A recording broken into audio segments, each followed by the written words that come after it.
going to play the end of game sound, right? It's going to freeze everything, and then it's not going to do anything until you hit start again. And when you hit start again, the game starts all over. It's not pausing the game, it's ending the game if you hit stop, or if the game goes to zero on its own. All right? Okay. A timer mechanism that counts down from 15 seconds, so your game is going to be 15 seconds long. The time begins counting down when the user clicks on start. The time should go to zero if the user ends the game early by clicking on stop, or when the countdown naturally reaches 0 seconds. You know how to do this one. Right? You already have that timer clicking down 1 second every 1,000 milliseconds. Right? So you know how to have the game go to zero all by itself. You just need to also code in that if you click on stop, it's going to end the game early and take the time down to zero. All right? Include a scorekeeping mechanism that tracks how many times the player caught the item being chased. You've got that code already. When the game is active, there must be a display label of the time remaining. We did that in class. When the game is over, the time label should show zero. We did part of that in class. Whenever we catch the item being chased, we want to hear a sound effect. We did that in class. And the item being chased should be relocated to a new random position. We did that in class. So you have that code as well. So the only code that you don't have really is this code right here. Right? That is the part that you need to come up with. And it's not super easy, but it's also not super difficult because I do give you some hints. All right? Now, you have this document as part of your homework assignment. If you go out to the homework assignment for assignment number 6, this is one of the links. And it just suggests that you print this out and you write down everything that needs to happen when the screen first initializes. Right? So when the screen initializes, what do we want to do? Keep in mind that when you start the game, when it first opens up, you don't want the game to be playing. So what's one thing that you would have to do when the screen initializes to keep Disable all the properties. disable the 2 sprites, disable the 2 clocks, right? If you disable the 2 sprites and the 2 clocks, that will keep the game from playing and from counting down from 15 down to 0, right? So without a doubt, you need to disable those 4 things, all right? But what else should you do? You think of anything else?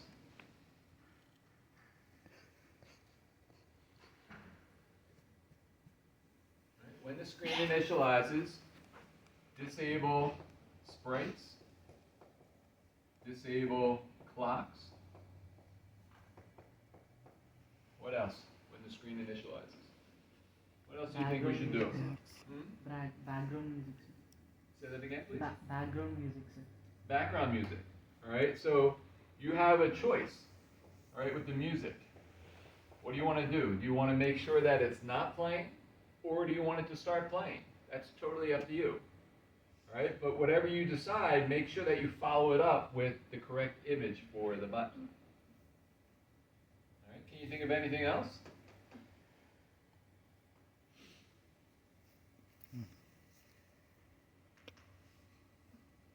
All right, I'll let you think about it. All right, what should happen when the clock hits 0? We know that we want the end of game sound to play. We know that we want the notifier to pop up and show what our final score is. We know that we want to disable the sprites again. We want to disable the clocks. Right? And probably some other stuff needs to happen. But these are things that you need to think about. Now the hard one is right here. And here's one of the clues that I give you. All right, I give you the if statement that you need. Yes, you need an if statement for this start-stop button. All right, this is an if statement. And the if statement that you're using is just alternative execution. Right? Alternative execution. If, then else. Right? If the text equals start, then do this. Otherwise, do this. That's it. This is your button right here. All right, so if that's not just intuitive, maybe write that down. I mean, it's kind of right there as well, but still, just write it down. If this button text says start, do this, otherwise do that. The key is what should true be and what should false be. Right? That's where the answer is. That's where, you're going to have to do some work. But if you print this out and just write down everything that needs to happen for those three situations, once you write it all out, then you can just go ahead and code it using the blocks. Sometimes writing it out first actually saves you time. It's like, well, but I'm spending all that time writing it down. Well, yeah, that's still better than just going off the top of your head. If you forget something, the game will probably be broken. Oh no. Until you remember what you forgot. So by taking the time to write out everything first and then going in and coding it, it could actually save you time in the long run. So you have that document, but you also have another document. All right, now this one is not easy to find, so I'm going to show you where it is since you came to class. If you go to Files, and you go to Unfiled, right? Files and then Unfiled, way down here at the bottom, you have a start-stop1.pdf. Start-stop1.pdf. If you open that up, you're going to find this file right here. All right, so what I did here was I got you started with a bunch of information. So like here we said, when the screen first initializes, disable the sprites, disable the clocks, maybe do something with the music. Here I said, well, maybe you should add in a notifier. And in that notifier, share instructions and attribution. And then yes, disable the clocks, disable the sprites. If you want to play or stop the background music, it's totally up to you. Maybe set the variables, maybe set your labels, maybe set the text in the start-stop button. Maybe play a sound when the game first turns on. Maybe set colors if that's something that you wanted to do. Right? But this is a list of things that you might want to do just when the screen initializes. What should happen when the clock hits 0? Play the end of game sound, have the notifier pop up with the final score. And then what else? Probably disable the sprites, disable the clocks. All right, and then for the start-stop button, again, you do have the if statement right here. If the button text equals start, then do something, otherwise do something else. For the true statement, I would say enabling the sprites would be necessary. Enabling the clocks. Setting the button text to stop. Right? Because if I click on this and it says start, when I click on it, the if statement's checking to see if it says start, and if it does, one of the things that I need to do here is change it to stop. Oops, that's a P there.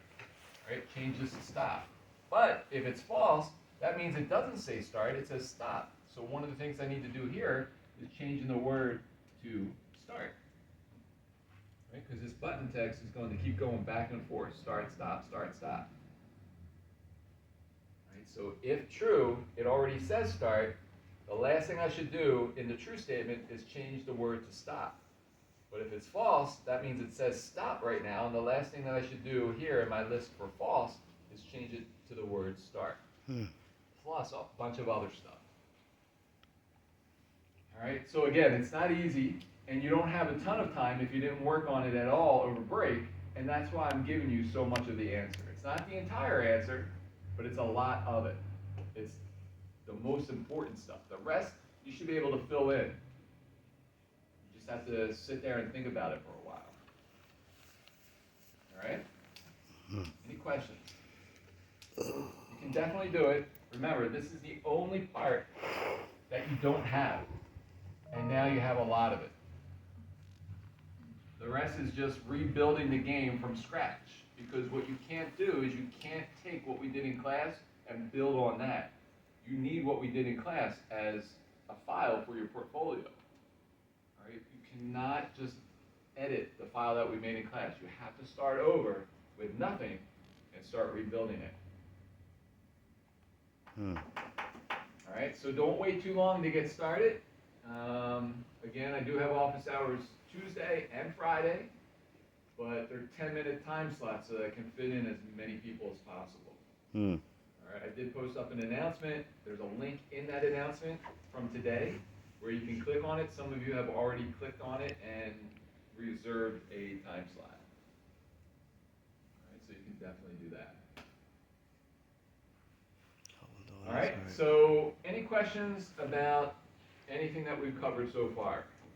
It's a lot, all right, but one thing takes care of itself by tomorrow. That's your paper for the autonomous vehicle assignment.